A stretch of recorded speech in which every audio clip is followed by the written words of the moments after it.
ప్రపంచవ్యాప్తంగా ఇప్పుడు బాహుబలి మేనియా కొనసాగుతున్నది. ఎవరి నోట విన్నా బాహుబలి చూసావా, చూడకపోతే ఎప్పుడు చూస్తున్నావు, చూస్తే ఎలా అనిపించింది, ఏ రేంజ్ హిట్, ఇలాంటి ప్రశ్నలు చకచకా వచ్చేస్తున్నాయి. సినిమా చూసిన తర్వాత వారేవా క్యా సీన్ హై అనిపించే సన్నివేశాలు ఓ 5-6 ఉంటాయి. అవి మీకోసం. అమరేంద్ర బాహుబలి పట్టాభిషేకానికి ముందు రాజవంశ సాంప్రదాయం ప్రకారం రాజమాత శివగామి ఓ పూజను ప్రారంభిస్తుంది. ఆ పూజ ప్రారంభమైన తర్వాత అడుగు కూడా ఆగకుండా పూర్తి కావాలి. తలపై మంటతో ఉన్న బోనం పెట్టుకొని ఆలయానికి బయలుదేరుతుంది. ఆలయానికి చేరుకునే క్రమంలో సమీపంలోని ఏనుగులు అలజడి ప్రారంభిస్తాయి. ప్రజలందరూ చెల్లాచెదురుగా పారిపోతుంటారు. దొరికిన వాళ్లను దొరికినట్టు ఏనుగులు విసిరిపారేస్తుంటాయి. అలాంటి పరిస్థితుల్లో రాజమాత నడక ఆపకుండా ముందుకెళ్తుంటుంది. వెంట ఉన్న కట్టప్పను ప్రజలను కాపాడేందుకు పూనుకోమని ఆర్డర్ పాస్ చేస్తుంది. ఏనుగులు ఘీంకరించుకుంటూ శివగామి మీదకి దూసుకు వస్తుంటాయి. ఆ పరిస్థితుల్లో ఆలయ రథం ఉండే గది నుంచి తలుపులు బద్దలు కొట్టుకొని అమరేంద్ర బాహుబలి దూసుకొస్తాడు. ఏనుగును తప్పించి శివగామి పూజను పూర్తయ్యేలా చేస్తాడు. ఆ తర్వాత ప్రభాస్ ఏనుగును శాంతింపచేసి దాని తొండం మీదుగా ఎక్కి దానిపై ఊరేగుతాడు. ఈ సీన్ను రాజమౌళి అద్భుతంగా చిత్రీకరించాడు. పట్టాభిషేకానికి ముందు దేశాటనకు వెళ్లిన కట్టప్ప బాహుబలి కుంతల దేశానికి చేరుకుంటారు.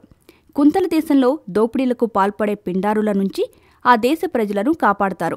ఆ క్రమంలో దేవసేన, బాహుబలి ప్రేమించుకుంటారు. అయితే తాను ప్రేమించింది ఓ సామాన్య పౌరుడిని కాదు, ఓ క్షత్రియవంశపుత్రుడని దేవసేన గ్రహిస్తుంది.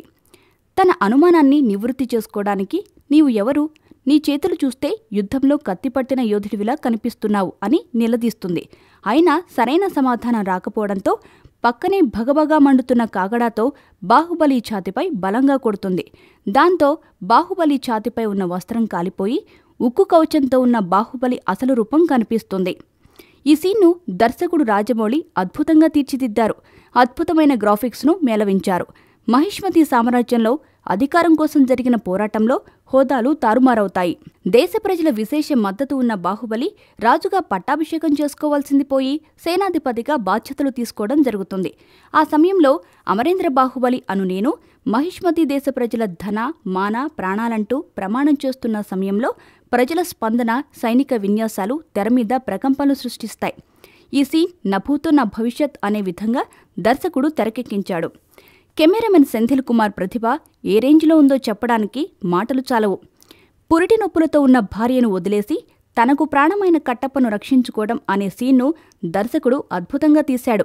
ఓవైపు కట్టప్పను బతికించుకోవాలని ఆరాటం, మరోవైపు తనను కాపాడుకోవడానికి వచ్చిన బాహుబలిని చంపడానికి కట్టప్ప పూనుకోవడం చాలా ఉద్వేగభరితంగా ఉంటుంది.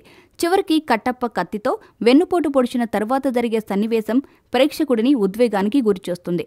సీన్లో ఉండే ఇంటెన్సిటీని మరో దర్శకుడికి సాధ్యం కాదనే రేంజ్లో రాజమౌళి తెరకెక్కించాడు.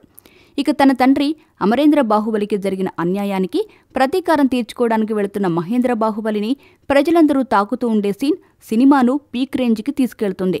ఈ సీన్లో ప్రజల ఉద్వేగాలు, ఎమోషన్స్, బాహుబలి ముఖంలో కనిపించే కసి, పగ, ప్రతీకారం వారెవా అనిపించే స్థాయిలో ఉన్నాయి. పాత్ర పట్ల బాహుబలి అంకితభావం, రాజమౌళి విజన్, వీరిద్దరి ఫీలింగ్స్ను మేళవించి సెంథిల్ కుమార్ తెరకెక్కించిన తీరు, దానికి కీరవాణి అందించిన నేపథ్య సంగీతం అన్నీ ఊహలకు అందని విధంగా ఉండడం ప్రేక్షకుడిని కొత్త అనుభూతికి గురిచేసింది.